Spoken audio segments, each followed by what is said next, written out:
Listen. Yeah. Yes, God. Oh. Get that out of there.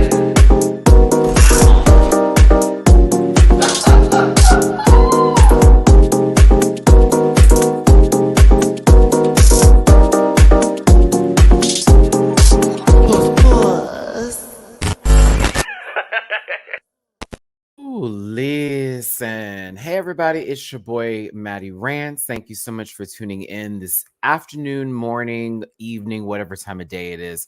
A live recap, review, rant, the full bit of it all over Candace Drag Race. What is it? Season 4? That's right, 4. We're on 4. We gotta be. Because 3 was 2 was yeah, and 1 was the go. And then for Canada versus the world, Raja D. So we're going to talk about this one today. It's QV She. QV She is the episode. They got to sell some things to us within a certain time limit here. And they must do it with a script that they have created themselves. If they want to improv, they can go for it. And Gemstones is the category on the runway too. So we have a lot to get into today. There was a twist of beaver proportions. Okay, I'll use the other joke I have later when I can swear. But yeah, I was entertained. This episode. I may be a little shady today, but I don't mean any maliciousness. Nothing malicious from my shadiness, but somebody kept scaring me every time they got to her face. And I was like, Jesus, it's killing me. It was killing me. So we're going to talk about this one today. I was happy with the outcome, and I was also very, very, very, very happy with the lip sync song. When I tell you that is one of the best songs Avril Lavigne has ever done, if not her greatest. I live and breathe for that song. So I was very happy. Like, oh, we had a great episode. It was a good run. So we're going to get into it today. If it's the morning time, take a little sip of that coffee, get some breakfast going, afternoon, get a lunch and dinner with your dinner. Get you some dinner going on here or whatever's happening. Hit your libations. I appreciate you for tuning in today. If you want to follow me on other social media platforms, there's a Linktree link in my description section. Just go ahead and click that sucker. It'll take you where you need to go. And find me on Twitter, Instagram, and all the rest of them. Also, I do reactions on Patreon, and this episode is on my Patreon right now. The reactions are funny. Tune on in over there for as low as $1 a month. You can catch over 400 plus videos. I'm also bookable on Cameo for any special request, and I have merch available at dragqueenmerch.com. That's dragqueenmerch.com. All links again are in the description section. This a reminder, because I want you to be comfortable in your skin and cozy. Disclaimer, this program's for entertainment purposes only, and content is not intended to malign any religion, race, company, individual, gender, or wigs. All opinions expressed by Matty Rants and program participants are so their personal views and do not reflect the opinions of every human being on the planet. No hate should be sent to any of the shows or individuals mentioned in this program, so please don't be weird. And grab your libations and strap in, because Matty is a talker and you may be here for a while. If you feel uncomfortable after viewing this program, you have every right to consume some Matt Tivia right over at dragqueenmerch.com. Buy my merch, okay, and have yourself a good old nasty poop, a little express yourself, get that air out, honey, get it out. If you want to be my lover, you can drop a tip in my jar. Certainly appreciated and very much helpful, especially coming over the first is coming around the corner. And I just came from the vet with this baby who had to get an antibiotic shot in his booty. With my pet insurance, that was expensive. I said, girl, this was supposed to be a free visit. It was covered in my insurance, but Mamu Chan had to get a little shot in his butt. He had a little respiratory issues. They said it wasn't a full infection, but it was looking kind of like, what was the word that lady used? It looked inflamed, but it wasn't bad. So she's like, let's just take care of it before it turns into something crazy. And then we had to go back in 2 weeks to do a double check. Yeah, the insurance came in handy because it could have been much worse. It still was expensive. I was over it. I was like, God bless it. And I had to get his nails cut, which they're like, why don't you do it? I'm like, I'm scared. I was scared. They told me he's a sweetheart doing it, but I'm like, whenever I try to do anything with his hands, he'd be like, ah. So I don't know. I'm hoping I'm gonna just be okay with cutting his nails soon. I went ahead and ordered some clippers, but it's nervous. I don't want my baby to be upset with me. So yeah. Anywho, that's part of my story time for today. But if you want to drop a tip, there's PayPal, Cash App, Venmo. I appreciate y'all so much for being here today. The thumbs up button is for free. Smash that bitch. Okay. Hit that thumbs up button. It's super importante, especially with this channel's growth, including the algorithm and keeping me alive on this channel, because the ads are what pays my bills. And by you tuning in is how I am able to afford this camera, this computer, the internet, and everything else, so we can continue covering all the shows that we love. And I know also Wow Presents dropped the schedule so far for 2024. So best believe January is going to be that girl. December, we're going to have things to still talk about. It's going to be a very interesting holiday season coming up with all of the content that I'm covering and creating. As you know, with my content, it is done in a creative format where I am simply transforming the work that we are covering in a format that's for fun, entertainment, nothing to be malicious, and we break it down. We're not going over the entire episode, but points in the episodes of shows that we're watching on, say, Wow Presents Plus, HBO, and other networks that want content creators to always push their content forward, because that is how this works. So yes, thanks again for tuning in today. I hope everyone's having a blessed one. Give yourselves a big hug from me. And again, to all the queens that I talk about today, this is nothing personal.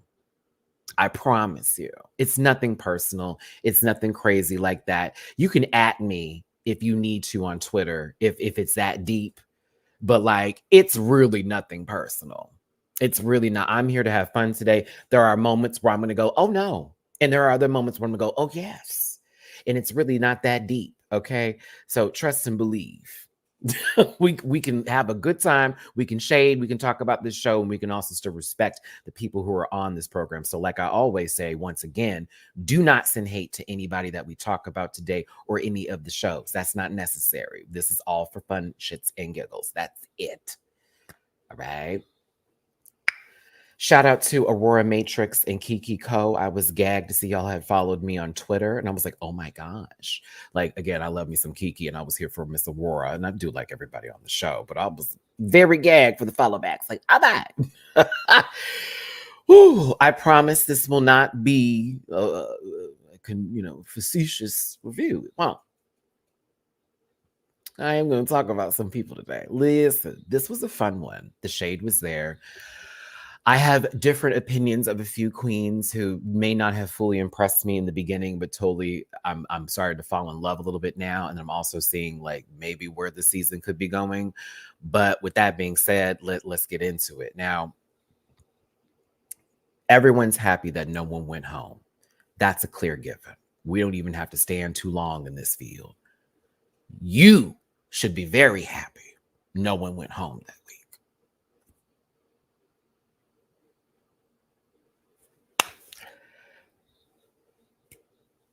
It's going to be like that the rest of the day.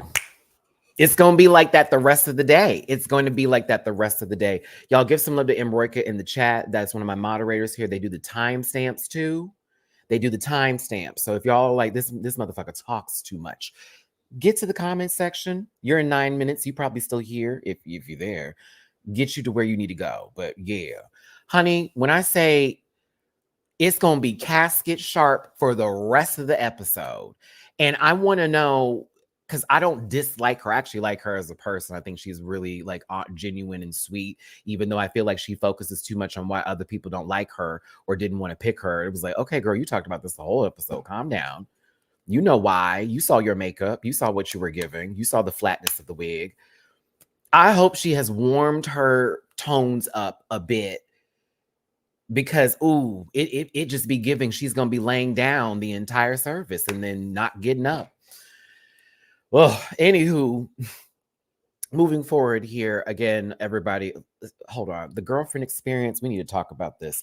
You give me early 2000s that girl tease. That's a very big compliment. She gives me early 2000s that girl, like the it girl tease. We would see her at all the events and parties. It's the denim with the top. I was like, like with just the pony. I said, oh, please. I said, oh, please. She is early 2000s, that girl tease. And I live for it. So, anywho, back into the workroom here. And everyone is, of course, talking about what's to come. And everyone's still being there. We have second chances, this, that, and the other. RuPaul, I feel like you have more energy for Canada's. We she had already done had hers. This is, you already know what I'm talking about, the Rue mail, right? I don't know if y'all picked that up, but the energy's there for me when it comes to Rue with a few of these confessionals. I would see her in other shows where it was like, is she being held hostage? But now I'm like, oh, okay, she's having fun. Maybe this was like an earlier shot in the day. And then it was like, okay, bitch, I'm ready to go.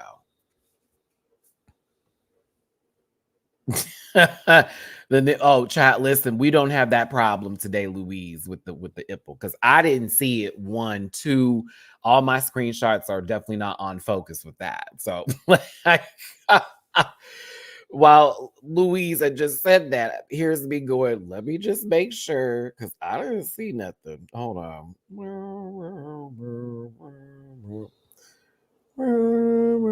Nope, don't see it. We're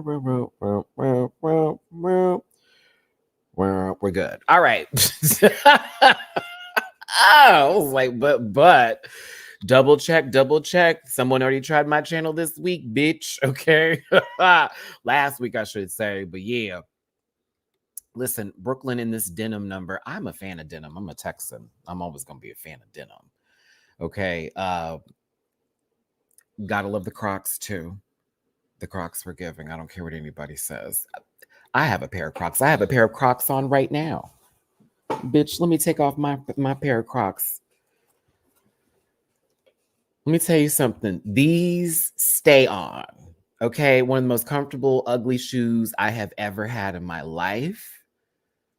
I will not come for the shoe. I can't. I even was on my own journey to buy some Crocs, and I got me some. And these were cute. 55, bitch. These were one of the best shoe purchases I've ever made in my life. Period. I'm telling you, I'd wear this. It's not zebra print. It's supposed to be tie-dye. Like, when they do, like, there's like that wet paint sort of feel or whatever. So it's just black and white because that can go with anything, right? But it's like tie-dye. It's supposed to be like, like that kind of art versus zebra. It could be considered zebra, but yes. I'm not going to shade nobody in no Croc. All of my charms, Mamu-chan has chewed off. So the only one I have left on here is Charmander. And then on my left foot, because a lot of them are sitting in a drawer now. Because if I leave these shoes out, oh baby, he just chews on them, pulls out the shoe, spits it out, doesn't want nothing to do with it, goes back into it again. Like my shoe is a game. I swear to God. Who's on here? Oh, one of my favorites. Vulpix. I only have fire Pokemon on my feet, but I had a whole damn near every one of them on here. Yeah. Yeah, listen, I'm a Croc guy, so you ain't gonna catch me shading nobody. Me and my friends, please, we gotta go somewhere. Crockett. I'm here for Brooklyn's face lift. I'm here for it, but I'm more so here for the haircut. Brooklyn, you don't even know how much I am so happy we are not in the mullet universe with you anymore. Thank you, God. Libra is an air sign. Only has knockoff ones when I was a kid. I never got into them. Now, like you got to get them, Patty. There's a point. I'm telling you. I was like, hell no to those shoes. Hell no to those shoes. Never ever shall I ever. I will never ever wear a Croc. And now I want like 2 more pairs. I want the ones that are fuzzy lined, and I want the one that look like sneakers. Like, I kid you not, they're so comfortable. And then your care factor leaves you as you get older. Like, I know some of y'all know that. Like, as you get older, you stop giving a fuck about people and their opinions. And telling you what you're supposed to be wearing and shit when they can't even afford the rest of their bills while they're wearing very nice clothes. It's like, girl, you can't even get your rent right. No, we're not doing this today. I'm wearing the shit that's comfortable. I want to feel good. I'd rather feel good than, worrying about somebody looking at me and saying, oh, he's giving. Girl, I'm tired. I'm hot. Listen, who's your favorite Pokemon? It's Vaporeon. I'm an Eevee evolution fan, but Vaporeon is my absolute favorite, with Suicune following. And if I'm playing Pokemon Unite, it's going to be Venusaur. I always play with Venusaur or Lapras. Now Blastoise. But yes, Vaporeon. I'm more drawn into the water Pokemon. I like the water Pokemon the most. I do. I do. Water, Fairy, and Psychic. Yeah, those were my go-tos. Ghost to follow, and then maybe some fire and some grass. Yeah, grass is always going to be that girl for me too. Just too many weaknesses. We're talking about Canada's Drag Race. That's what we're talking about. Okay, listen. QVC, Brooklyn Heights in the room with these babies. It's the Maxi Challenge. I misheard this when I was talking. I was like, oh, okay. It's the Maxi Challenge. They got to sell some shit to us, bitches. So they got to make sure we want this. Who here has seen the Home Shopping Network, the QVC? Like, let's have this little light conversation, because if you haven't seen this will be very hard to translate. And I'm talking about seeing it. Like you've sat down for more than 30 minutes and paid attention to how they actually sell products and when they shop. Because when I tell you, Kitten Caboodle has watched many a program, and so has Melinda. And everybody else, I cannot say the same. And I mean that. Everybody else can't say the same. Now, there were other groups that did fine, but when I tell you Kitten and Melinda, I was like, oh no, they watched. They know how this goes. There's a host, then there's the person who is the seller. That is how that should have been done. Wham, bam, thank you, ma'am. The host, the seller, the model. The model can talk too. The model can give like their own sort of like fit. Like I would have been so good at this challenge. Oh, this is the kind of stuff I live for when it comes to Drag Race, where they give us challenges that you yourself as a viewer can be like, now what would I do? When it's not relatable, I'd be like, But this is fun. We can write a script. If we have issues, we can build the improv around it, which I think was the issue with the majority of the groups. There was already nerves, and they forgot, if you flub a line, you need to be able to improv back into it to where the next person can pick up the cue and not be thrown off. Oh, I would have had a field day with this one. And I would have also ran the Kitten. What? I would have ran the Kitten. Are you crazy? We're selling something. We have to act, and we also need to. I'm running to the girls that I know are going to get it right. Like, you really got to. It just, for me, this was one of those moments where I'm like, if they knew what they were doing, and I mean all of them, like not just the idea of it, but like actually paid attention to those QVC shows, they would know how to turn and flip it into something really good. And we almost got there with a few of them, but one in particular went where it needed to go. So we're going to talk about the products themselves, because, I might just give a little character today. I'm feeling it. 119 in the room. Hit that like button. Thank you for being here. Drop a tip in my jar if you feel like it. Let's go. Some of these names for the products were great. First up is shade blockers. Let me go ahead and pull up the look here. A stylish safeguard against shade of any kind. Then you got the tip tits. That's the best one. Which I would have ran to tip tits. A bra with the built-in pockets for queens' hard-earned bills. Then there's the party poncho. I wouldn't have done this one. A poncho that reveals a whole new look underneath. Can you believe it? This also could have been the easiest one to work with. I wouldn't have wanted to do this, but if I had gotten this challenge and they're like, oh, we're doing party poncho, I would have taken over on script. I'd have been like, let me just do the script. Let me do it. Because I easily could have made that work, because the reveals would have been ridiculous, and they would have been one by one by one. Like, one would have been like, oh, that's crazy. The second one, even crazier. The third one, what the fuck? We would have made it into some acid trip of a hilarious like infomercial, but they didn't do that. So we'll continue. Then we got the fierce flat. That was also one I would have been like, can I have that one? It would have been either Tip Tits or the Fierce Flat. A shoe so fabulous, nobody would ever dare clock your lack of heel. Okay? Those are the 4 they have to work with here. Brooklyn took the time and the energy because she was feeling it, and I'm glad Brooklyn was, when it came to the Fierce Flat. And I almost feel like Sissy Superstar walked out on this good stage this evening, last night, whatever day this was, in no shoes, just to say, is this what you're talking about, Brooklyn? Because if that was intentional, but yes, Brooklyn shaded Sissy talking about that's for you, sister. And it was like, oh, like, oh, hold on, wait a minute. Y'all forgot this lady was on the show at one point in time, so she's used to this kind of work. But when it came down to the picking of the groups, Brooklyn is not the person who's going to choose them. No. She said, you need to pick them now, and then we're going to choose what items y'all are going to sell. Venus.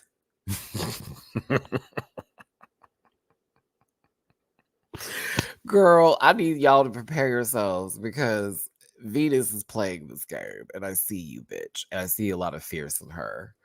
Girl, it's the way Nira is like looking at her pretty girl corner sisters, and like they're not even clocking her.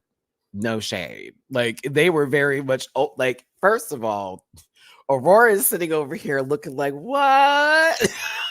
Like, should I go over to Venus? Because I maybe want to work with Venus, but Venus is locked in on Girlfriend, who is locked in on Venus right now. Please tell me y'all clocked into this. And so when Venus and Girlfriend come to get that collision, of all of it, like imagine 2 spirits and then the full trans woman, boom, and they said, Aurora, come here. And now look at Nira. She wasn't near enough.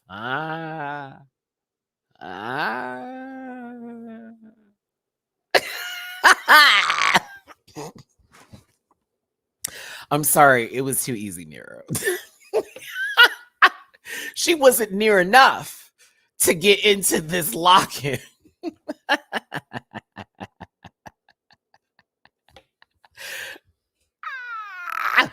Now, I'm also going to talk about my sister Kiki Cole, who had grabbed Girlfriend. And then, mind you, you got Denim behind Kiki. And I'm over here like, okay, how is this about to work out? Do you think they're like, okay, it's just going to be us 3 because these 2 grabbed over here? I said, oh, this is messy. And I know Brooklyn was sitting there just cackling at all this, like, oh, no, not they're just like completely looking over people. Now, Nira ends up, in a melanin sandwich. Okay. And I was over here like, well, this is about to be interesting, girl. Because she's mad that they didn't do the pretty girl click. They were trying to click up Nira. Oh no, let's not do that. That never goes well in these shows. Please don't. But they said, oh, too bad. We moving through. We're moving on. So we have the Girlfriend Experience, Venus, and Aurora Matrix in one group. We have Amy Yonsei Chanel in one group with Luna Dubois and Near Enough. Okay. And then on over here, child, I don't know. Sissy Superstar, Denim, and Kiki Ko. A very interesting dynamic for a team. I would have never have guessed. And then last and certainly not least, Kitten Caboodle and Melinda Verga. Now, Melinda, for the rest of this episode, is going to let us know that the other girls didn't choose them and they were overlooked the entire episode. The rest of this episode. Melinda, you can sit here and tell me, I didn't do that the whole episode. This edit will tell you differently. You said it here. You said it when y'all sat down and talked about y'all shit. You said it later the next day. Well, thank you for not picking me. I said, now, Melinda, did you see your mug on the first episode? I wouldn't have picked you either. I would have found you to be a nice lady, but you paid for death. Okay, I would have assumed your name with Death Becomes Her or Meryl Streep just because you fell down the stairs. Please, I love you, sister. But like, don't take that personal. You saw your Batman lashes. You saw them cake lashes. You saw your face last week. You were good this week. But let's be clear. I would go off of the previous week on who I'm picking. Now, I would have chose Kitten because I know who she is comedy-wise. I've been like, okay, this clearly, I've been living in Canada. She's been doing drag for a good little minute. I've seen the work, I would know what's up. And I'm sure Melinda is a hoot too, but no, I would have said, are we painting each other's faces? Because I don't know if I would want to have done this. No, no. But listen, this is a good team. This is a good team, though. It's a good team for this challenge. Now, the teams got to pick I really do how this order go. It was really from like left to right, you know what I'm saying? Or well, more so, I'm gonna let you choose first from this group, and then y'all get to choose the next one. I know Venus won last week, so I like to think that's where this came from. Now Venus, for their group, chose the tip tits. That would be my number one choice, so I said okay, work. They then, when it's time to pick other folks, with not to exclude the other two people in the group, but just speaking Nira chose the party poncho with their group. That's the one that they wanted. I said, okay. They then Nira chose Kitten Caboodle to then pick next for their group, and Kitten Caboodle chose the flats. I'm glad that that's what they got, because I don't know how the shades bit would have worked with them. I think the flats were perfect. Okay. And then last and not least, Kiki Ko in that group had the shade blockers, I think that's interesting how when Brooklyn shaded Sissy said, I'm going to need the shade blockers, keek, and they ended up getting the shade blockers for the challenge. So now that we have that all down, and of course, we're going through the workroom, there's already some banter back and forth. We have some Southern accents that are coming together. I knew they were in trouble. I was ready for Melinda to stop talking about people not picking her. And once they got to actually rehearsing, I said, oh, this is fun. They're going to be good. This group was concerning. And I don't know where I would start with this. How do I put this? Okay, so there may be a little bit of a language barrier in terms of writing out a script and it being said. Okay, that's fine, right? But my whole bit for that is, if that's the case, then let's work around that and let's not make this that big of a deal. So that way you're not focused on that, Amy. I don't need you to be focused on that. We're going to write you into this, and we're going to make this funny, and we're going to make this good. And this is exactly what I'm talking about with the improv part of it. You can write a script, but baby, when that light comes on and you forget a line, if you know where to go into how you're trying to sell something or present it in the way you have it in your mind, it will come out. It will come out. What the problem was, and I'm not going to put this on Luna too deep, because I recognize who Luna is via social media. I follow her, but I've also picked up on some things where I'm like, okay, this is how she operates and is as a person. Very regal, stoic sort of energy, a little bit too serious, but that comes from their upbringing, which I can relate to and understand, right? But I'm also thinking to myself, these are the times on a show where you have to get out of your boundaries or your elements, because if you don't, they will send you home. You better ask Robin Fierce. Robin says, I'm not that kind of a loud girl. And Rue was like, and the door, even though we live for Robin. It was like, well, okay. Hold on here. I want to get this point across. We're going to talk about it. Paulo, at some point, they completely forgot the whole point was to sell something, but they were rather trying to sell themselves as characters instead. Exactly. And that's what it was. You got 4 minutes to be somebody, but to sell something. The being part isn't what we're doing. It's the selling part, because you could be a complete moron up there, but if you sold the product, that's your product. Like, again, Sissy Superstar could have made this work. Same thing for Denim. Denim was too busy laughing at herself. Girlfriend, the same thing. Oh, let's just get there.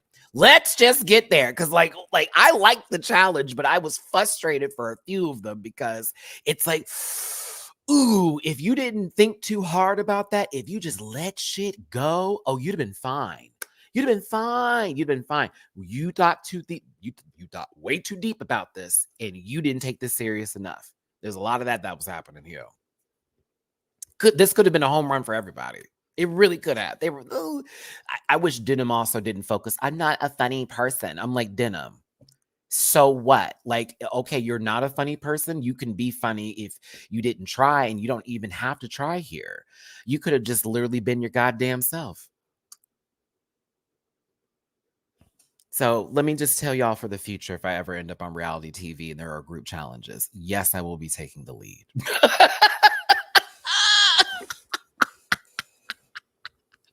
I'm just going to tell you, I'm going to be very honest with you. If you ever see me on any reality TV program and we're going to have to do something with improv or pulling together a script, I'm taking the lead. I'm taking it. There is no way I'm going to put my fate in somebody else's hands because they want to see if they're funny this week. The fuck you talking about? You're not funny. I'm going to make you funny. Shit. Okay. Like, because all I would think about is what does Denim do that is hysterical, but it's just so adorably them. And then I would fit that into their character. Sissy's a goddamn rock. So I would have made that more interesting. And then I would have pulled it in for these shade blockers. But what I felt what was happening here for this first group was on another level. Again, 4 minutes. 4 minutes to prove. Oh, that's enough time. That's enough time to get your point across. What the first problem, here's the first problem that we have. Did anyone else notice that a lot of people weren't introducing themselves or anyone around them? They were forgetting to host. This didn't happen with Kit and Caboodle's team because Melinda set that tone. I was like, all right, bitch. A lot of them forgot to do, my name is do, this is, and this is. A lot of them forgot that. A lot. I know that happened when we got to Venus, Aurora, and the girlfriend experience. It was like Aurora had to introduce herself. And then it was almost like Aurora had to then introduce the girlfriend. But it was like when we first started up with Venus, it didn't happen. I was like, what is going on here? And then the last group, that same thing went down. It was sort of like, huh, who's this? What's going on? That was an important thing to do with these shows because QVC, you know, hi, my name is Brenda Benback, and this is my partner over here, Linda Goodiddle. And we're going to be selling you something today, something really important, something really funny and fine for you that's going to make your home smell just super sweet. These candles, because they're candles, it's a new little product. Do you see what I'm talking about? My name is, and this is, and now here's the product, and let's just get into it and then start to talk about it.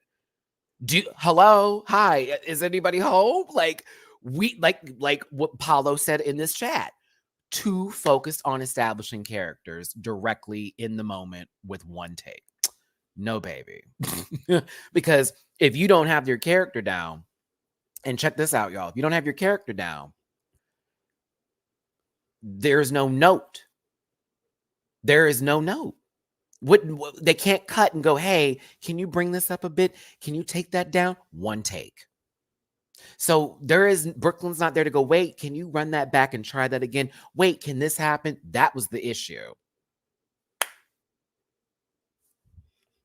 Y'all thought we can come out here and just be silly. And it's like, no, we got to do a little bit more work than that. So listen, I wanted this group to do so well. Denim was, almost so shy in their giggliness and all of that. All this reminded me of was Garth and Kat from the SNL skits. For those of you who know my reference, I have the picture posted over here because at one point it's like they didn't know what each other was saying. So then they were just saying things at the same time to tell each other what it was so strange. It was kind of funny, but it was mega cringe. But it was funny, but it was mega cringe. Oh, I didn't know what Kiki was fucking saying at one point in time. Denim would be like, and then you can and I'm like, okay, no, finish the joke. But God bless Sissy Superstar. Lurch over here in this wig was going, that'll do at the end of everything. Like, and that was supposed to keep us going. No, sister, this was Garth and Kat. I thought this was actually kind of brilliant because it was like, oh, are they doing an SNL skit? Because that kind of would be funny if this was for that, but it's not. It's not what was happening. If you have never seen Garth and Kat skits, you're welcome. Just Google SNL Garth and Kat, Fred Armisen and Kristen Wiig. This is one of my favorite skits ever on SNL when they get up there and they're like, yeah, we're totally prepared. We know the song. Hit it. And they're like, I guess we're going to sing like Silent Holy Night. Sure. Yeah. And it's It's like Fred will start up the song and Kristen's trying to match him. It's so funny. It's so funny. It's so funny. God, some of the ways they were doing these prices were so funny to me. Free motorboating session, 16 payments of $19.99. It's like, what? We would pay that much money for shades? You could have made the price make sense. Just like the skit that made not a lick of it, not a lick of this, like whatever they were trying to sell, girl. These shades, it didn't make no sense. It felt also like Kiki was in the middle of two different idiots, but both on different levels of stupidity. Like Denim is the the bubbly one, and Sissy is the one that breaks stuff, but is a dummy. Like, I don't know. It was the Three Stooges for me. I love them. I love all three. And while I was watching that skit, I kept seeing something in the corner of my eye when they were cutting to the edits. Who is she? I pray. Yeah, I hope her makeup is warmed up. Girl, I know you are lying to me. Here lies Melinda Verga. Girl, it's an open casket. Do you hear me? I have not changed not a lick of tone in this picture.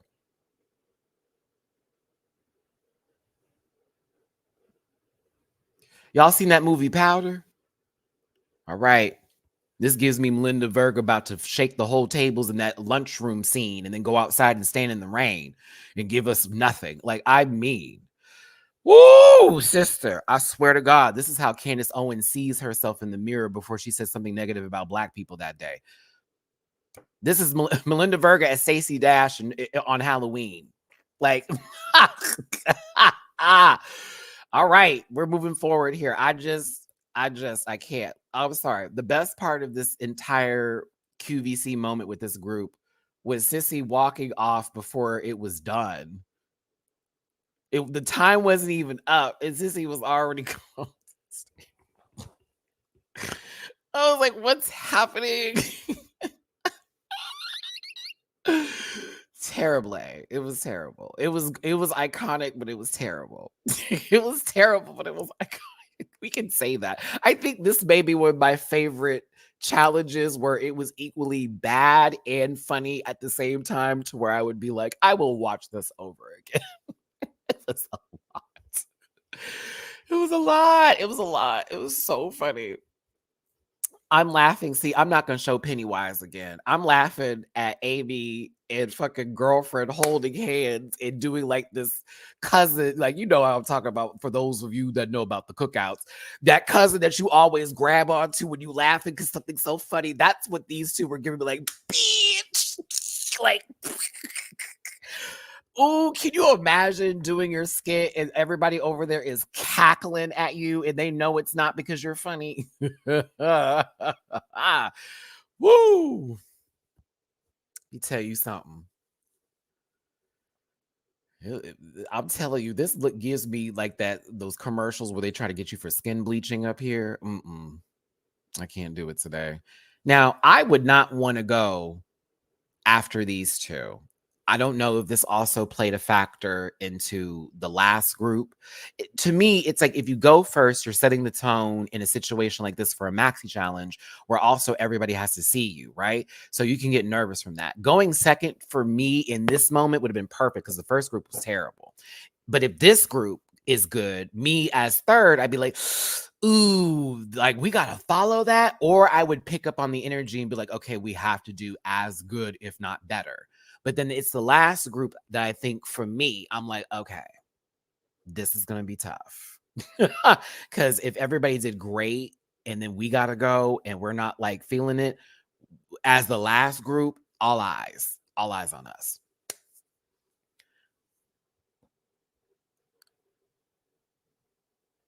See, this is when the lighting works in favor of somebody who is giving, here lies such and such, right? Because it's not as bad here. It may also be because another white person is next to her, so it looks like it's congruent with the conjunction that's happening here. I'll do it. I'll do it. I'll do it. I'll do it. But I'm going to get away from the points of the, deceased beat that is on Melinda's face. And we're going to talk about this performance because Melinda did very good. And I was gasped and I was gapped. And I was like, wow. I was like, okay, bitch, you set up the host and you did it correctly. You introduced yourself. Boom, here come Kitten's character. I said, oh, and then Kitten started to sell the product because it's her product. Remind yourself of QVC shows. There's always that host, that lady with the sweater, okay, that never sweats, and that Botox has already settled in, right? And they're Republican. You just know it. You know it. And then, mind you, they get up there and it's always this other person who's like, who is this lady? Who is also that's the one that's selling the product. The host is here for you, who is like, I'm trying to get you to understand this person's product that knows all about it. It also could be another QVC host, right? But that QVC host is the one who is knowledgeable about everything. And the host is like, oh, is that what it does? Well, what about these moments here? Like, what if I'm having a problem with that? Well, I have your answer. That is how that's supposed to work. I said, now this is what I'm talking about. This is what I needed. The host runs this mother. And then you have somebody that's just selling. Maybe working as a group, as a duo, worked out better for them. Maybe only having 2 people on the team and not that many voices really played a better part in this. I also would say they're both seasoned. I mean, this one got a lot of salt on their face, but they're both seasoned. Okay, powdered sugar probably. So they understand comedy a little bit better. There's been more time on this earth. No shade to you young babies, because there's some funny motherfuckers out there. But I'm just saying, when you lived a little bit and you this has been your life. Like, for example, I have 37 years on this earth. So I have how many years of QVC knowledge? I'm gonna know what I'm doing. I'm going to know what I'm talking about. Not everybody has been privy to that, because that's not always where you're at, say, regional wise, or how your household was raised. Some people didn't have no TVs, you know what I'm saying? So these 2 knew the product that they were doing, and they also knew how to sell it. And that's what we got. And I think, yes, the duo aspect was better. Not that many chefs in the kitchen. We can really just, oh, okay, yeah, let's go with that. Oh, you want to do that? Oh, that works out great. Not someone in the corner going, well, how about me? I don't know if I can do this. I don't know about all that. Hold on, Club Clover, you had a super chat. I got really into this review. My bad, baby. It's a Saturday. So my bad, darlings. Thank y'all for tuning in, 169 of you.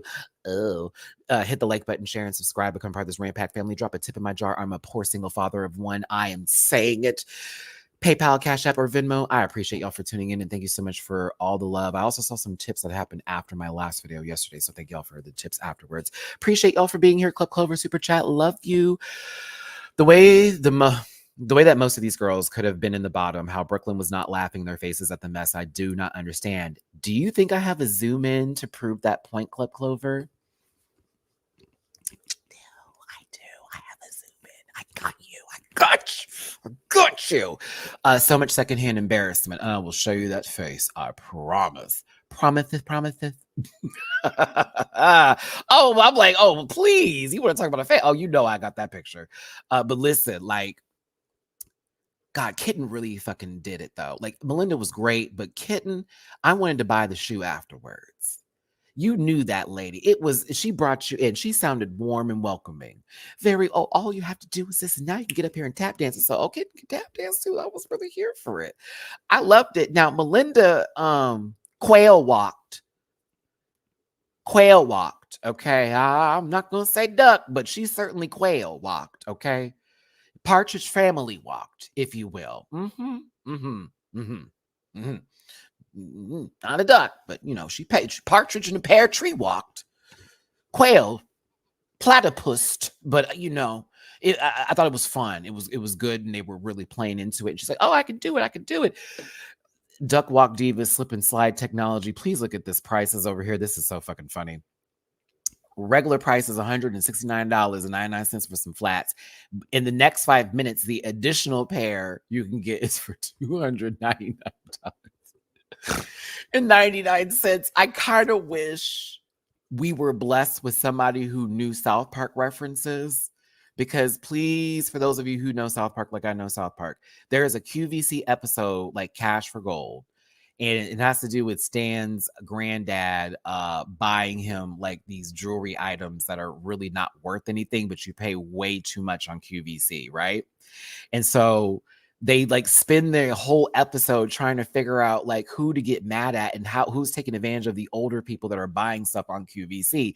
And then they go on this journey and of how everything gets made. It's so fucking funny. But Cartman wants to get into it, and like his way of telling people thank you is, oh, you're really fucking me now, aren't you? Oh, you're really getting me. It's so funny. He's like, oh yeah, you're fucking me real good here, huh? And the old people are like, what? Like, what is he saying? Oh, thanks for fucking.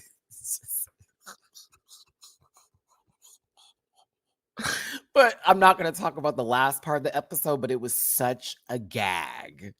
When he called that guy, he's like, you should just do it. Yeah, just do it. Just hurry up and end it now. And it was like, what? And then it was like, he got another caller that came in and was like, you should just do it. I was like, this is too much. Oh, that was too much. Oh my God. Oh, South Park can be so fucking funny sometimes, y'all. I swear to God. Because as long as you know it's satire and you realize that it's really like hard satire, like you will enjoy the show. But yeah, this reminded me of that a little bit. I'm sorry. Hold on, Jay the Wood. I can do it. You see there? That's the straw that broke the camel's back. Okay.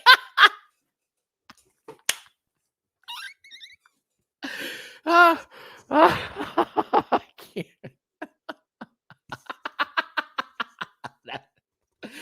Oh God. Okay. Let's move forward. I'm sorry. It's such a funny episode. It's the when they're doing the Cash for Gold, the song. I'm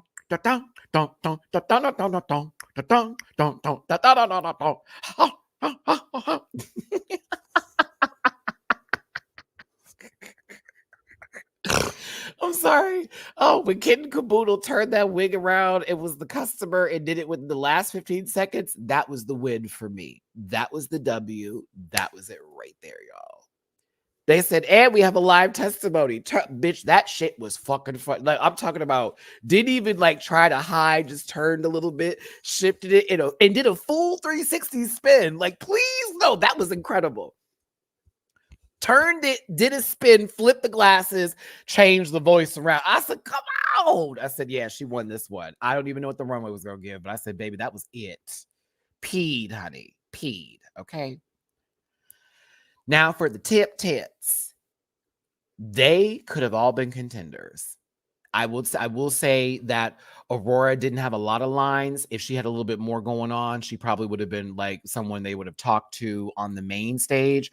But it was really Venus that was holding it together. I see she likes a little bit of the Golden Girls because the way she was talking was certainly Dixie line Southern. Okay, it was specific Southern. There's lots of different Southern tones and accents for this, y'all. In case you didn't know this, and I'm a Southerner, so I know. But that was very Dixie line Southern tease. That was very segregation Southern voice acting. I said, oh, okay, she's giving Delta Burke, and I have a black friend. It was very, I enjoyed it. Very that. And I was like, okay, interesting. So Venus was able to hold this together, and I was impressed with her work. Aurora was fine. She was fine. She actually played the middle character very well. Now, where we had a problem, and where this could have actually been a really good performance, and they could have been just fine. Leanne, how dare, that's one of my favorite episodes. One of these days I have to put together a top 10 South Park episodes, or at least lists from mini series that I like binge watch where I can do top 10s for. Maybe that'll be something I do soon. Yeah, I should start doing content like that, because there are so many shows I binge watch. Ooh, a Parks and Recreation one would be hard, and The Office. That would be so hard to put together. Okay, back to this. But the girlfriend experience, this is where the problem was. She wanted to sound like Mrs. Hibbert. Y'all heard how she was sounding, do, do, do, do, do. Hey, children. I said, oh, this is Mrs. Herbert, because we're not going to do the Miss them, not for the girlfriend experience. Thank you.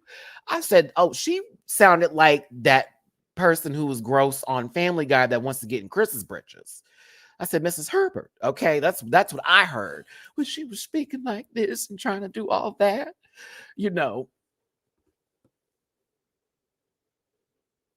Very Terry Joe. Problem.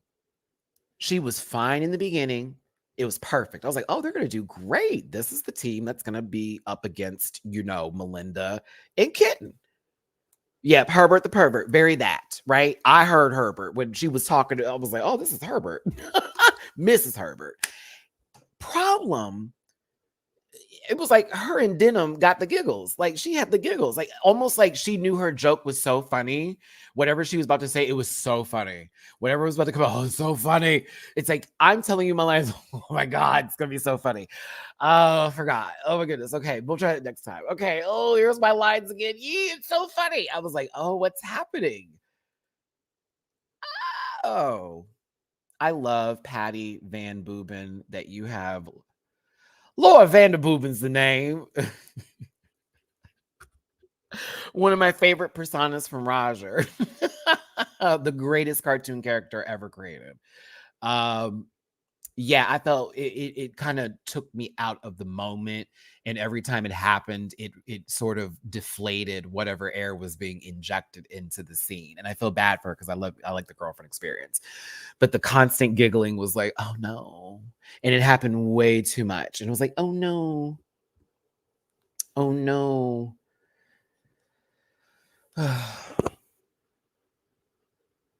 But I will say the concept was there though. If let's keep it focused, right? The concept was there. They had everything together. It just was some flubbing of the lines. It wasn't like a complete derailment like the first group where it was like, okay, what is happening here? This was just very one person's having a problem. The other two are still in the scene, but like she can't pull herself out the giggles. It's like watching that one person get on Saturday Night Live who we all know is a great actress, but they can't sit through an improv scene to save their life because they're going to be laughing through every fucking Lindsay Lohan. Because that was Lindsay Lohan on Saturday Night Live, girl. Every scene. Laughing. I was like, yeah, because the shit's funny. But listen, padding pending, zipper bra, feel extra supported, $66 each. For those of you who are like, why is it 66? Those are boobs. I'm assuming those would be boobs. That's why it's 66 versus 69. That's a little too easy. So it's boobs, I'm assuming. I'm assuming those are breasts. I would have assumed. That's where my mind goes. Yeah, that's what I thought. I thought there were, to me, I'm like, oh, that's because they're boobs. Even though, like, on a calculator, you would use zeros, but like, when you do boobs, it's like the 8008 or whatever, and you turn around, like, ooh. Right, Club Clover. Right, Club Clover. That's why I was surprised they didn't put the 5. It was supposed to be 80,085, and it would have been boobs, right? Yeah. That's what I was assuming, but I say the 66 is giving little titties. So I was like, okay. But yeah, I thought they were fine. Just the flubs from Girlfriend was kind of messing up the flow. I thought Aurora did her job, and I thought that Venus was holding the ship down for the most part. Oh, the party poncho.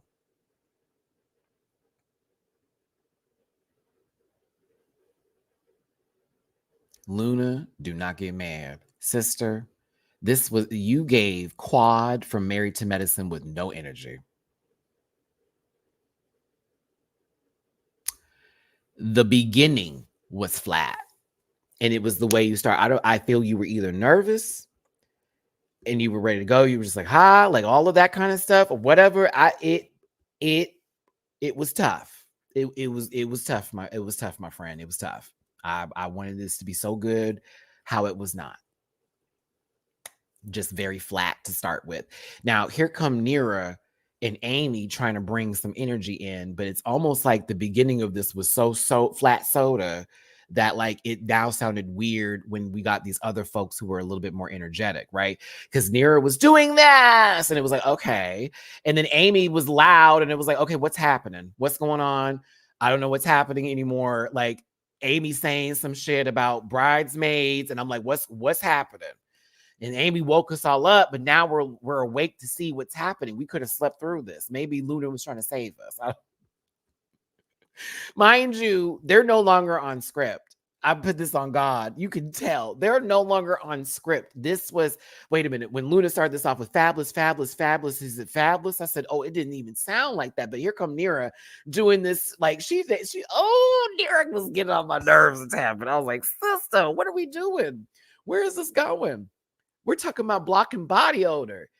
The whole point of the poncho, party poncho, and I quote, this is when you need to start taking notes.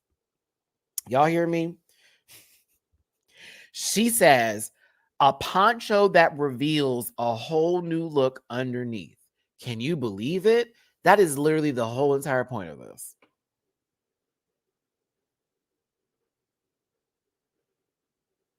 A reveal. That's it. That's all you had to sell out of this product. You talking about stinking. It's Luna getting in the poncho for me when they're like, put it on. She's like, oh, okay.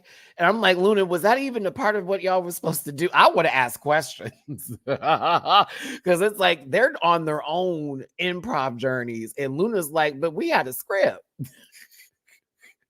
we had a script, but we had a script. I could see her getting frustrated. And I think the problem was Luna couldn't just roll with the fuckery.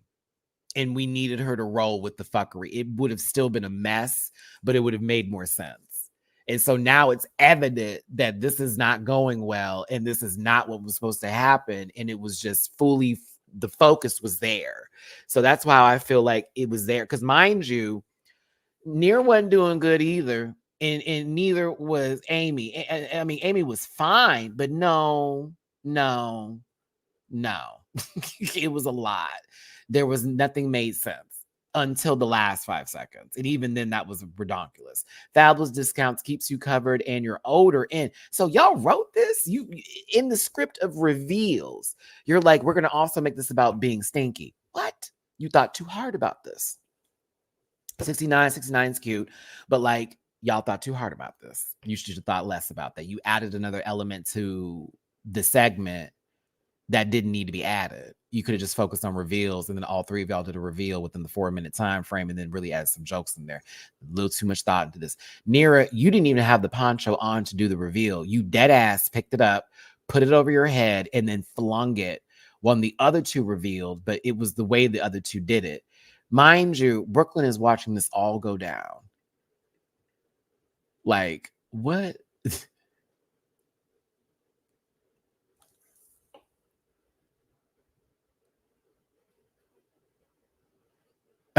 I was over here like, no.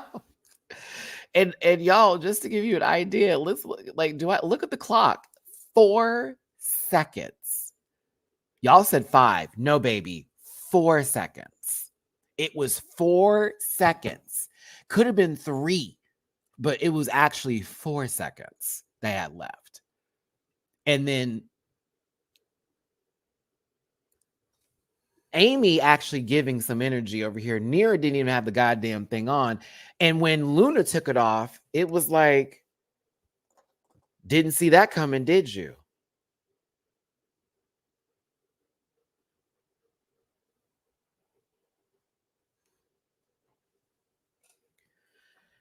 I wanted better for them. I wanted a lot better for them. I do. But I will say this. If they had a 5 to 6 way lip sync tonight, I wouldn't have blinked. I would have been like, and deserved. I think that would have been even more shocking with the Golden Beaver twist to have 6 people up for elimination. You can only save one. Ooh wee. Ooh wee. Oh my goodness. That's what I'm saying, Clover. That is literally my point. They should have all been wearing the ponchos from the fucking start. And parading it around and having outfits underneath. And then the outfits could have either been fabulous to even more fabulous underneath. Or it could have been like, oh shit, like, okay, hold on. This is what the poncho's really for, girl. It's for revealing, but wait, put it back. Like they could have really turned this into 20 different better things than what we got. I didn't even know where the focus was at one point. I was just like, what is happening here? A lot. The following day, with going over the events that happened here, there are a few narratives that are put into place that we do need to get into. Venus, you have now sold me. I needed this to be said really quickly at the table. Sissy over here talking about, we put our best foot forward. I think we did a really good job. He says, we're not going to play this delusional game here. Did you watch your set? Did you see what y'all did? You need to be nervous. I was kind of here for Slim Fast, giving the girls a little bit of the run for their money. I was here for it. I said, yes, please. Please, not Bobby Lights. You better get into them. Because I was over here like, no, let's not do this at the table. We're all going to be good. No, you didn't do well. You didn't do well at all. You didn't do well at all. Right, Crystal? She said, oh, no. Earth is here. Like, we're not doing this today. We're not doing it. Now, I'm over here listening to Nira and Amy and Luna on the opposite side over here. And Nira's having this conversation about, we had a little trouble pulling this together. And, it was really difficult with certain words. But I feel and da-da-da-da. And Luna's the one that's keeping it on 100 and saying, no, let's call it what it is. We didn't know the script. We were flubbing lines. All of the focus was taken out. We were just doing whatever we were doing. But I'm homogenic. I'm not even going to be mad about that. I'm going to be real with you. If we had a script and we were supposed to follow that shit and it went a whole nother kind of way, and now we're sitting here and we're having a conversation like as if I didn't mess up and you didn't mess up and we tried our best. No.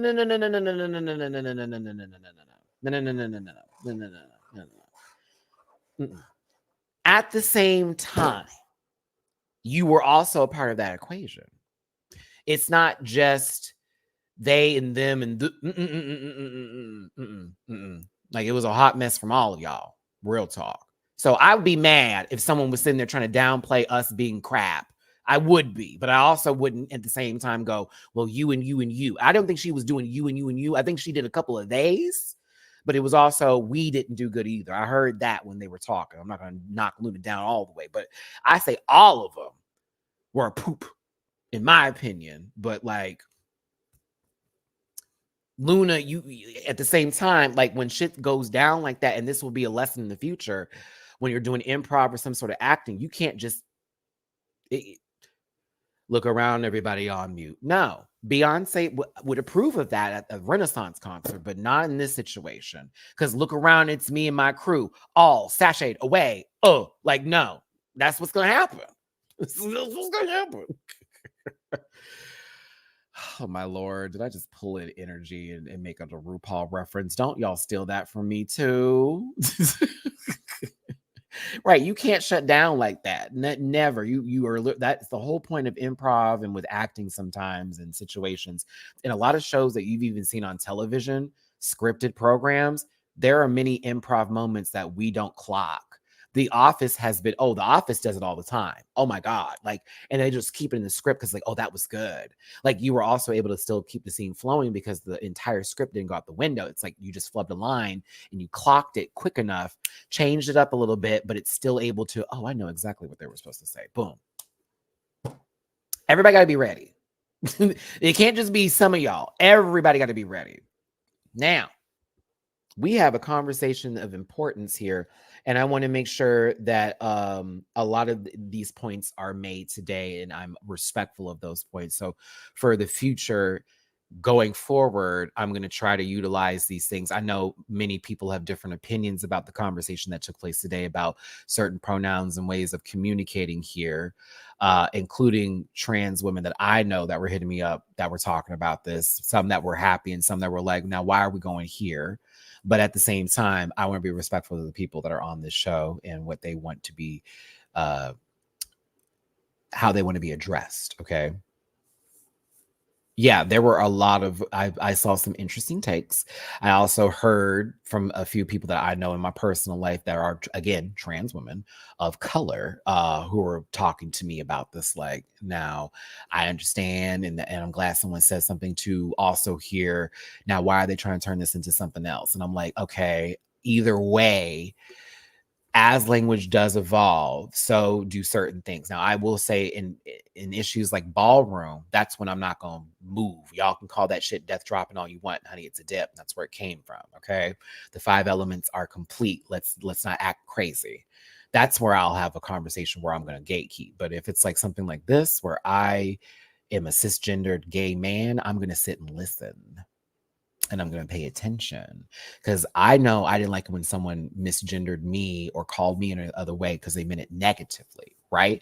So sometimes those lines get blurred and confused, and then people get angry or upset. And again, I can understand why y'all feel some kind of way, but people get upset because they're like, well, I'm not saying it that way, but you can, and it can be used that way. But everybody feels a certain way about this. So I want us to be respectful in these moments. But Kitten's talking about growing up early 80s, going to their first gay club, how there wasn't any internet or any way of, knowing about clubs like that.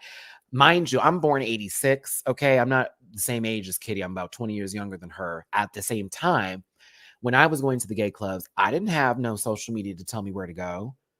You know how I found out? By somebody in high school who was also DL, who was also aware of my presence, who was like, have you done this yet? And I'm like, no. I then get on BGC. This is how old this is, girl. Black Gay Chat Live. Yes, that's what BGC was. Black Gay Chat Live. And some of the girls that were race, baiting came up in there trying to look for some, all right. I was on there before there were even like those forum pages when people were like having the Stan Wars and shit. I feel like the Stan Wars all started on BGC. But I met a friend on there who we were gonna date, but it didn't happen. I'm like, okay. And then he ended up taking me to Big Yo's, and that was my first club. And that's it was a black lesbian club. Big Yo's out here in Houston, Texas. It was right over there by the Ferrari dealership. Okay. And after that, like I that was my first experience. 16, they let me in, didn't ask for my ID because I was cute.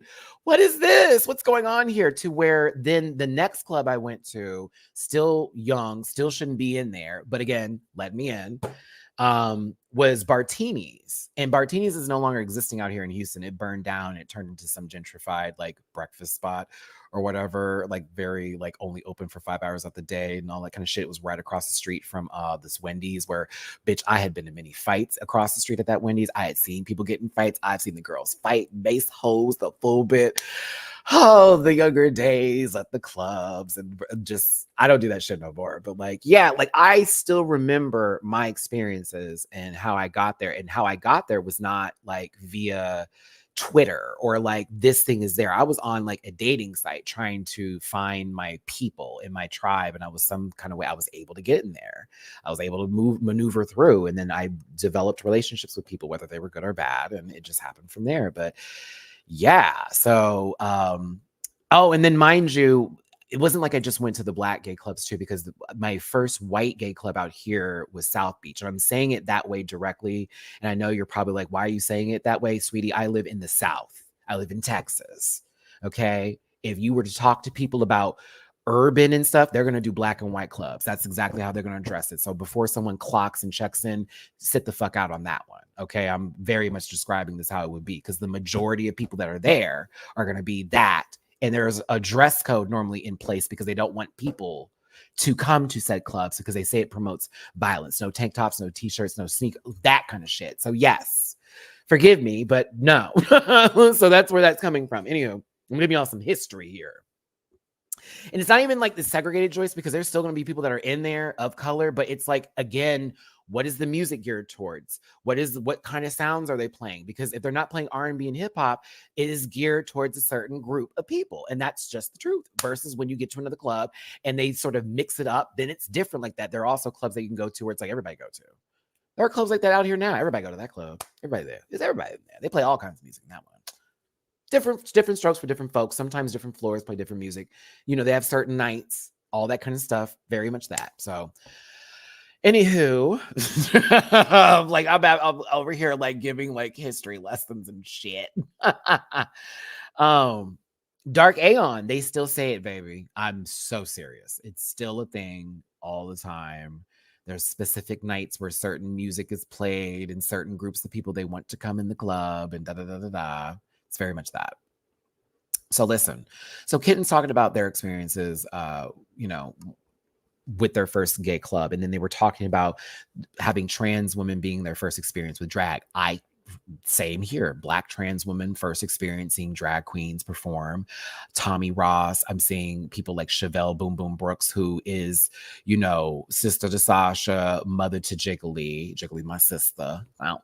Like I was very highly blessed to have seen some of the greatest performers of all times. Like I think Cookie LaCook. Made sure, baby, I got to see some great people. So when it comes to like drag like that was my experience. It wasn't with gay men, it was with trans women. And of course, I would see gay men too later. Adicia out here be eating it up. We have a lot of great queens in Houston. A lot of them. And you're gonna see some of them soon on TV. You already see Blackberry on TV. You saw Mistress say, I mean, we coming, bitch. They kept skipping over Houston. They were going to Dallas and Austin. We're like, no, come to Houston. We are bad up in this bitch. But yeah, then the conversation about bio queen is said, right? And I've used that term before. I've heard it said many of times. I've you know, been in places where it has not been a taboo word. Even now, I've heard people say it out here and it's not taboo. But girlfriend experience says, you know, where they're from, they utilize the term hyper queen, okay, because of the hyper femininity and because bio is trans exclusionary. And I said, you know what? I didn't think of it that way. I said, Which, interestingly enough, the moment that was said, I said, so how would they feel about AFAB and AMAB? I didn't have to wait long at all. I said, Melinda had said it for me, and then Denim pulls in and says that they feel it's transphobic for that to have been said, especially as a trans person for them now, trans male, going into something like this. So I was kind of like, this is a very interesting conversation. And I know some people have their different takes on this based off of their own gender expression and who they are. And so I'm not going to knock anybody and how they feel. You know what I'm saying? Furthermore, going into this season, I'm going to try to use more terms like hyper queen because I don't want anybody to feel like I am talking against them or trying to hurt them. And the same goes with not using that term for AFAB and AMAB in the future. I can try, certainly. Y'all feel a little bit different. I am not going to tell you what to do, but I would just encourage these moments of recognizing that and, you know, respecting those around you when they ask those questions. Very much that. Crash, thank you for the super chat. Hey, friend, listening to you while driving around and doing errands today. All the best to you and Mamo-chan. Meow. Hope you were able to get Mario RPG. I have not. I had somebody tell me that they were going to do it for me at the end of the month, and I wanted to respect that. So if I haven't gotten it at the end of the month, then by the December 1st, I will be playing it. But yeah, I'm trying to respect those wishes because they said they wanted to get it for me for, you know, just to show some love, and I really appreciated that. So they said towards the end of the month, and I'm like, okay, I'm going to be patient. But I've been watching videos online, and I'm jelly welly belly. I mean, I already know. I've already played the game, but I want to play like the game. And I need to practice Mortal Kombat now because I'm gonna have to play that later today. Anywho, see, I see this as what they prefer in terms of the terms, but you can ask someone else and they will say different. So I respect them and will use this for them. That I just don't like it when all of a sudden where it comes to these kind of moments, it's very, you're a cisgender, this and you da da da da. It's like, hold on, can you at least give us a moment to understand what's going on? So that way I can, not to say I need to be in your conversation, but if we're communicating, I don't want to disrespect you. I'm not trying to. So like if I'm just talking normally and I think I'm okay and I haven't been checked yet, and then we end our conversation, then you go to somebody, they're transphobic, they're this, that, and the other. You didn't tell me anything. You didn't correct me. You didn't give me any source information. You expected that from me. But sometimes you got to tell people what's up. When I have to explain to folks, because remember, I told you that one time I was in a car And this man didn't know I was Black because of how bright I was. And even some people watching this today don't know I am and probably don't even respect that, but I am. I'm sorry, I am. And he started talking about like these Black people at this school being mad over some racist shit happened and how they need to mind their business and really focus on, like, I'm in an Uber ride and this man is talking about lynching people to me. And to where I literally had to wait till I got to I remember I literally got on an Instagram live and was going off about this. But I was like, at the end of the ride, I was like, hey man, I'm actually Black. And I know you're used to Black people being very dark skinned, but my mother is Black and so is my father. It says on my birth certificate, that's what I am.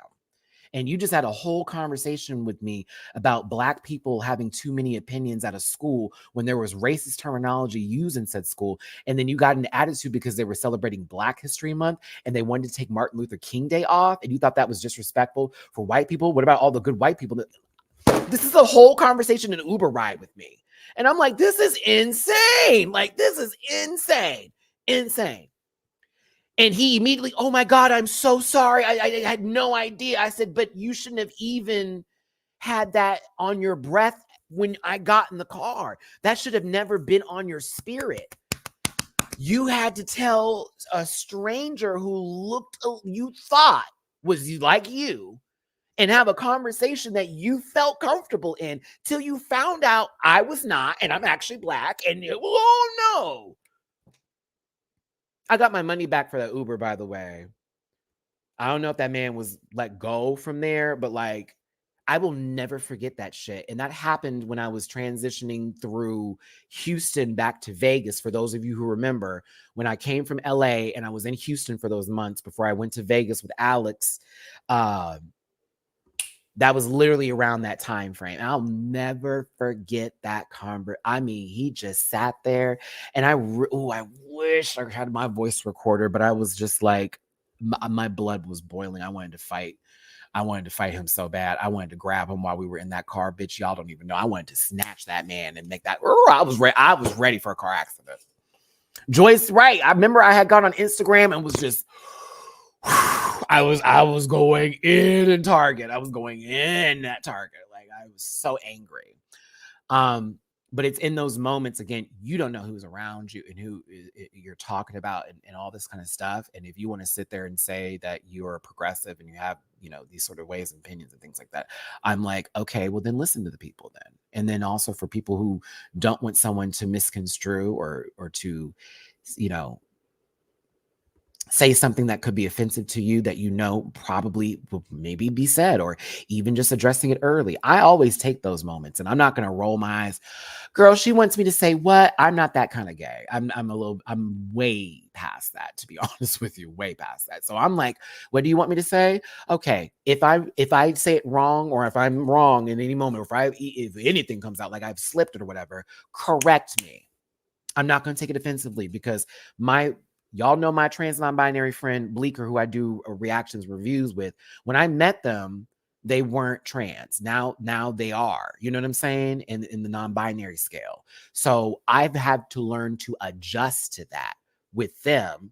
And so even times when I'm just talking and I'm just, girl, you know how us gays are, girl, and all that kind of shit. I gotta check myself on the phone with them. I mean, they know I'm not saying that to them directly, but also it can be triggering. And so you have to be respectful. That's just how I feel about this conversation. So whatever way you want to. That's how it is for me. But I'm not going to argue with somebody about how they want to be addressed. Because I'm not going to sit there and I certainly don't need to feel like I should be like, you should only be da da da da da. So like, again, I'm not going to do that to somebody else and be like, girl. So, I mean, listen, hold on.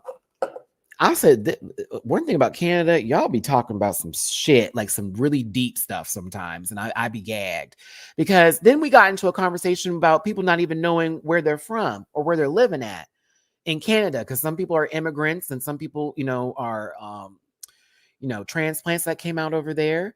And then it's Amy Yonce Chanel having a conversation about their own dual citizenship and what they had to learn about Canada. And they gave some history from 1971 about how gays, lesbians got their rights. I thought, what the fuck? I was over here like, wow, this is amazing. This is kind of amazing. Listen, I hope y'all received this last conversation with love and respect as I was trying to convey. If it wasn't received that way, I'm just going to go ahead and tell you you are misconstruing the point that I was trying to make. And I wish you well and God bless you.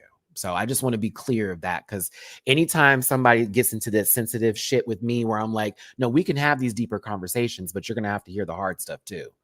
I just want to be very fucking clear on that. Okay. And same with this one too. I think it's beautiful when you find yourself in a place that you may not have called home before, but is your home now, and is letting you be who you want to be, and is letting you do what you want to do, and your rights and your freedoms are there, and you're not sitting somewhere scared to be yourself all the time. So I'm very much here for everybody's journeys and how they feel they want to be, and this, that, and the other. You know what I'm saying? So I just want to be very clear.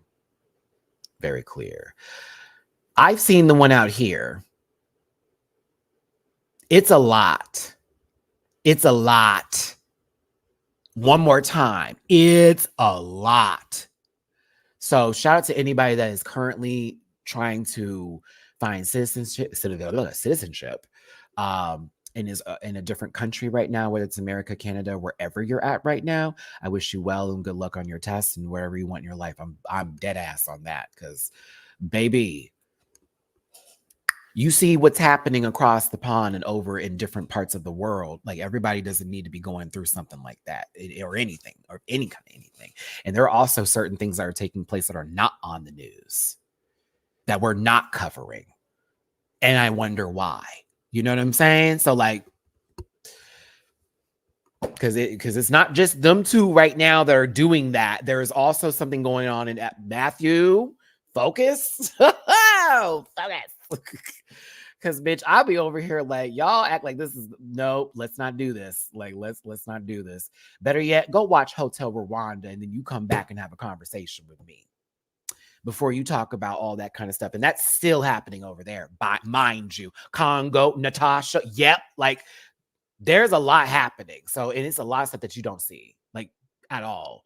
So, like, yes, be very aware. This world is fucked up. We're living in it, but we can make it the best that we can on our own path, and not to take things too deeply and too much to the heart to where we lose sight of our own future. It's a lot, but you can mind your business, but you can also still support things and still show up when you need to show up. But you got to focus on you first. That's where people get messed up. They think, oh, I got to worry about everybody else. No, you don't, bitch. Worry about you first. Get this in line. When that's together, come over there. Come over there. But if you ain't got this together, don't say a goddamn thing. You shouldn't have no opinions. Get this together first. Do you love yourself? Do you wake up in the morning happy to be you? You don't? Get that together immediately. Bitch, I love me. I do. I also am sick of myself sometimes. Like some of y'all be sick of me too. Let's talk about Brooklyn Heights. Listen. Brooklyn, did someone glue that bang on, sister? Or is that like attached to the wig underneath this cowl? I have many questions. I kind of like this. It's cute. It's fitted. It's giving. It's giving for me. I'm okay with it. You know, I'm not an orange girl, but I have questions about this bang. Is that glued on, sister? Is that just a track that someone like spray painted, like for real, like, you know, like industrial gorilla glued it and then just was like, eek, it's glued to the wig lace? Okay, I figured. That's why I was like, something about that's throwing me off. It's a good bang, but like, and I didn't zoom in. I was kind. But when I looked at it, I was like, that motherfucker is glued on. That sucker is stacked. Like, could have been like one of them with those power staplers. Click, click, click, click. I liked it though. I thought it was a good look. I thought Brooklyn looked good. The first look was a little bit better, but I know Brooklyn's gonna eat this season, so we're just gonna be witnessing to that. Brad Goreski. You know why I liked you today, Brad? You address Sissy. Cece, excuse me. Why did I say Sissy? YouTube, I meant sis. I meant Cece's Pizza. It's not. Is it Sissy Superstar or is it Cece Superstar? Have I just forgotten in this moment? Oh no, this is scary. Is a sister superstar? Is a sister superstar?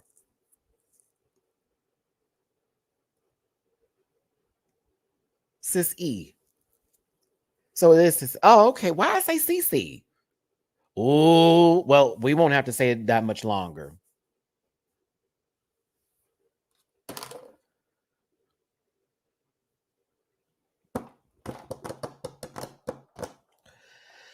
I was this close. I was doing so well. Okay, it is. Okay. I don't know why I want to say CC's. Maybe because it's, underwhelming. It's good sometimes, though. Tracy Melshore, I see you. Go ahead, sister.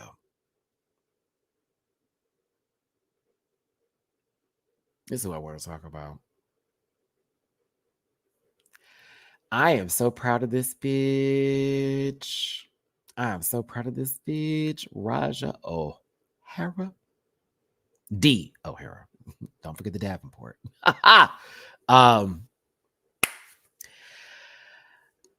One of the best guest judges they've had. I'm kind of excited to see what Jada gives also when we see Jada up on this piece. But Raja was giving advice. And also with their critiques, it was positive as well as being honest at the same time.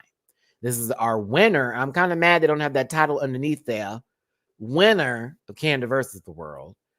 But Raja was good energy for me. I'm very proud of this lady. I mean, most of y'all know why I'm proud of her. I mean, do I got to? I think I do. Raj is one of the people who got me to fully realize, like, oh, I can really do this for drag. And like, they came and painted my face when I was living in LA and like gave me some advice. And they talked about their full experience on the show. Some stuff I will never share with you. That was tea that was dropped to me. And it made me think about Drag Race a lot differently. And Raja really did that for me. But one of the queens that made me think of the show a lot differently. And that's the very truth. And I was glad when I met her at DragCon prior to her painting my face, she had seen the reviews like, oh yeah, you come for me. You was coming for me, girl, but I didn't take you seriously. And it made me feel better about doing these reviews and why I shouldn't give a fuck about some rando fan coming up here trying to be a stand for somebody and calling me out of my name and disrespecting me. Because I don't ever come with no malicious and no hate, nothing like that. I watch the show like y'all do, and we all have little kiki and cut up moments as well. We sometimes can take things too seriously and not recognize this is a reality TV show, and there's a lot that we don't get to see. So this is somebody in my life I'm very proud of. And I'm glad that things are working in their favor and for them. And this is like, you need to think about this, how Raja did season 11, the way it was played out for them and how they came back and completely changed that narrative around their journey on the show. Not every queen can do that. Not every queen can do that. And makes all their own clothes. They can get clothes too, bitch, but they can make their own clothes and it's cute. So bravo to you, Raja. You know I love you, sister. Hope you're doing well. Moving into the category is for the runway, Gemstones. Up first is No Shoes, McGee, Sissy Superstar, Amethyst, Flat. Guess what? It's a chop. And you know why it's a chop? You ain't got no goddamn shoes on. I don't even have to look at this look and be like, oh, this, nope. You ain't got no shoes. You ain't being judged today. Chop. Next person, please. Nope. Nope. I'm not judging you. If you had on a sneaker, we could have had a conversation. You dead ass came out there in your stockings. Nope. Mm-mm.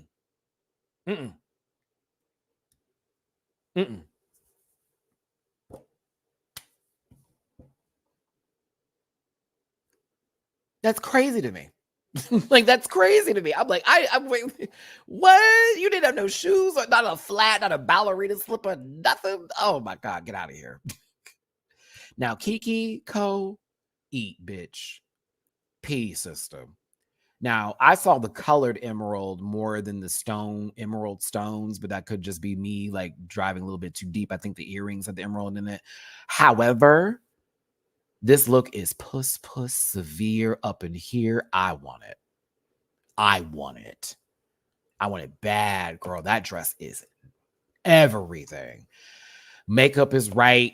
Hair was cute. The overlay with the fat.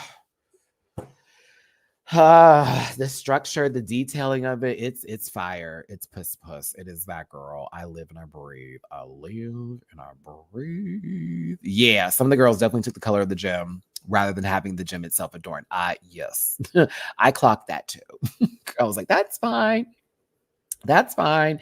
It's giving me dramatic pineapple. I love it. Jade was successful for me because I knew Aurora's reference, and I was like, that's why I was like, okay, I'm here for this, and I love a cultural moment. I do. I'm here for it when people showcase their culture. I'm here for it when that's enveloped in their drag and their artistry and work, because that's like what I would be doing going into my like background history. I'd be pulling something out the closet because I'm like, this represents my ancestry. Now what? What are we gonna do about it? My birthstone, I think, is a sapphire as a Libra. Am I right? So I had what Amy Yonce's color. Let me see, birthstone.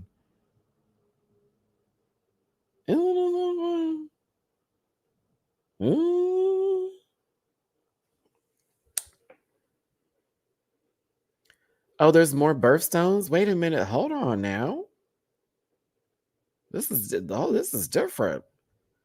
Oh, we have crystals. I didn't know that. See, this got too deep. Opal. Excuse me. Opal. It's opal? Why do I feel like it was something else? Opal, the gemstone for the Libra zodiac sign, can be found in several hues. However, white is considered to be the official Libra birthstone color. Really? See, this one says sapphire. Yeah, this one says sapphire in September. But then when I go, like, I typed it into Google, like, Libra birthstone, this is opal. I like the opal better. No shade.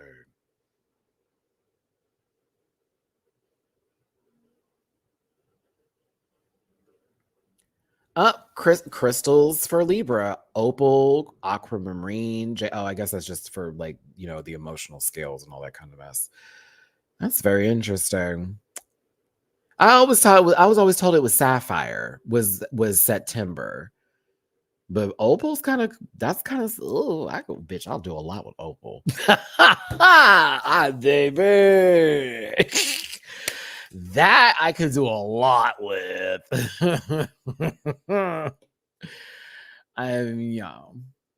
Yeah. So Libra, September alone is sapphire, and then Libra is opal for the birthstone. So I probably would have done opal.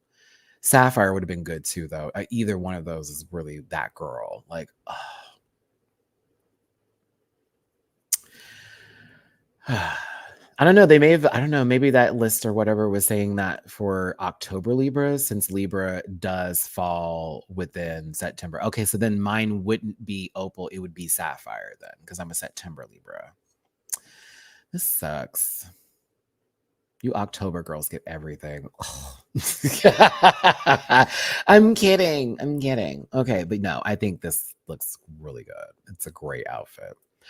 Denim as a moonstone. I'm sorry, when I thought of this, I immediately went into my Pokemon world. I'm like, oh my God, if we throw denim at a Clefairy, it'll be a Clefable. Might as well make it a Wigglytuff moonstone. No, I'm forgive me for forgive me for that. You better stop, Club Clover. Watch it now. No, I'm just playing. But listen. This was interesting.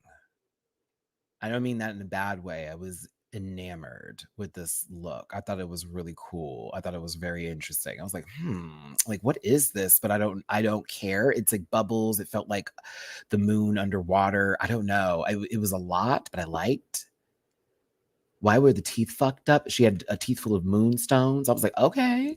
Johnny Dang, okay. It was interesting. I liked it. She has art pieces for me. And I'm not going to say it's not drag, but because it is. But to me, when I think of her looks, I'm like,